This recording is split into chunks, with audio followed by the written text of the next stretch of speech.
नमस्कार दोस्तों, कैसे हैं आप लोग।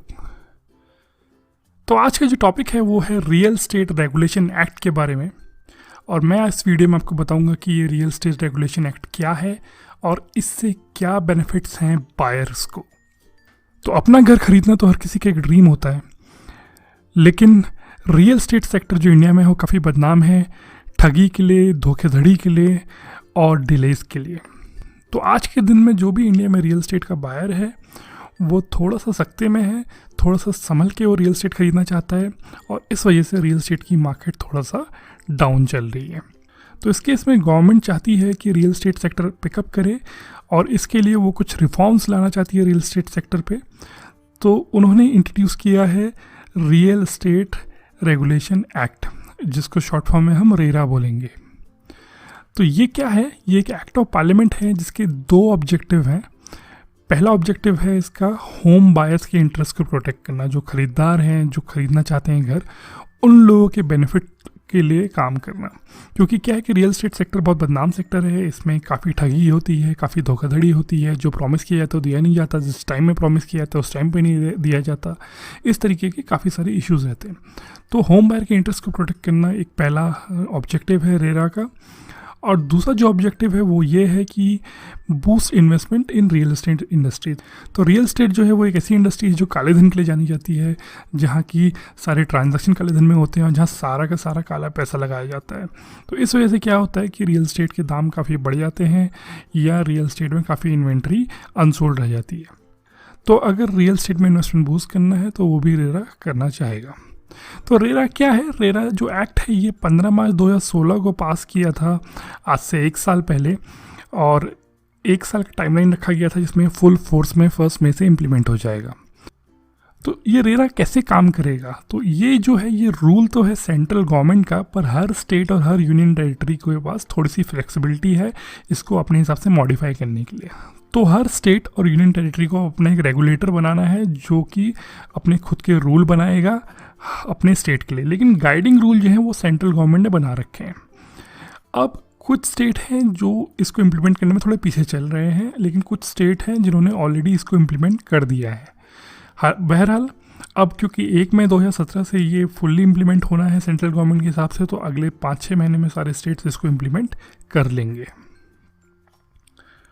तो चलिए दोस्तों देखते हैं कि कैसे ये रियल एस्टेट जो बिल है ये कैसे बेनिफिट करेगा बायर्स को। मैंने जो भी इसके बेनिफिट हैं उसको 5 ब्रॉड ग्रुप में डिवाइड करा है, जिनके बारे में मैं आपको इस वीडियो में बताऊंगा। तो सबसे पहला बेनिफिट जो बायर्स को रहेगा वो रहेगा कि उनका पैसा जो है वो सेफ रहेगा। तो नॉर्मली अभी क्या होता है, एक बहुत बड़ा कारण है रियल एस्टेट के बदनाम होने का, वो ये है कि बिल्डर जो है पैसा आपसे ले लेता है किसी प्रोजेक्ट को दिखा करके और उस पैसे को किसी दूसरे प्रोजेक्ट में लगा देता है। तो इससे क्या होता है कि उसके पास पैसे की कमी रहती है, जिसके से प्रोजेक्ट डिले होता है, उसके पास मटेरियल खरीदने का पैसा नहीं होता है। तो ये एक मिस प्रैक्टिस है जो बिल्डर फॉलो करते हैं कि पैसा किसी और प्रोजेक्ट के लिए उठाते हैं, उसको लगा किसी और प्रोजेक्ट में देते हैं। तो इसलिए अब सबसे बड़ा बेनिफिट ये है कि जो आपका पैसा है वो सेफ रहेगा, क्योंकि 70% जो भी पैसा वो बिल्डर बायर से या इन्वेस्टर से लेगा उसको उसे एक एस्क्रो अकाउंट में रखना पड़ेगा। एस्क्रो अकाउंट एक ऐसा अकाउंट होता है जो कि कंट्रोल होता है किसी थर्ड पार्टी द्वारा, तो उसका पैसा बिल्डर अपनी मर्जी से खर्च नहीं कर सकता। तो ये ऐसे एक बैंक अकाउंट उसको रखना पड़ेगा जिसमें 70% पैसा वो रखेगा, और जो फंड ये होंगे जो इस बैंक अकाउंट में होंगे उसको सिर्फ उस प्रॉपर्टी के कंस्ट्रक्शन में इस्तेमाल कर सकता है, किसी दूसरी प्रॉपर्टी की कंस्ट्रक्शन में इस्तेमाल नहीं कर सकता। और कुछ भी अगर डिले होता है तो उसका भी एक पेनल्टी पे करना पड़ेगा।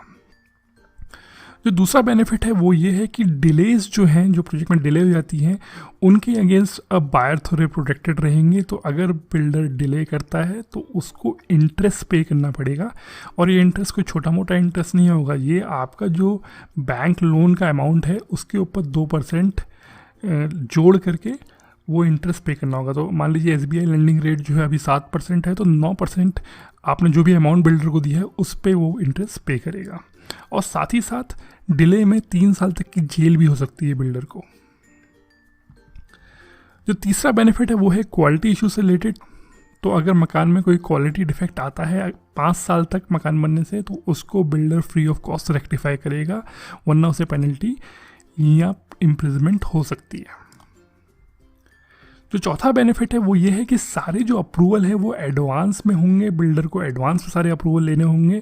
कई बार ऐसा होता है बिल्डर बुकिंग के टाइम पे तो बोल देते हैं कि हाँ हमारे पास सारे अप्रूवल आ जाएंगे, आप टेंशन मत लीजिए, लेकिन बाद में बोलते हैं कि नहीं ये अप्रूवल अटक गया, ये अप्रूवल नहीं आ पाया। तो सारे अप्रूवल जो है बिल्डर को एडवांस में लेने पड़ेंगे। और उन अप्रूवल के बाद अगर कोई बिल्डर स्ट्रक्चरल चेंज करता है, जो कि एक बहुत बुरी प्रैक्टिस है कि परमिशन लेते हैं 10 मालों की बिल्डिंग का और बना देते हैं 12 माले की बिल्डिंग। तो अगर कोई भी स्ट्रक्चरल चेंज बिल्डर करता है तो उस स्ट्रक्चरल चेंज को 67% यानी 2/3 बायर ने अप्रूव करना होगा। अगर अप्रूव नहीं होता तो स्ट्रक्चरल चेंज नहीं कर सकता, और उससे होने वाले जो भी नुकसान होगा उसको बिल्डर को खुद पे करना पड़ेगा अपनी जेब से।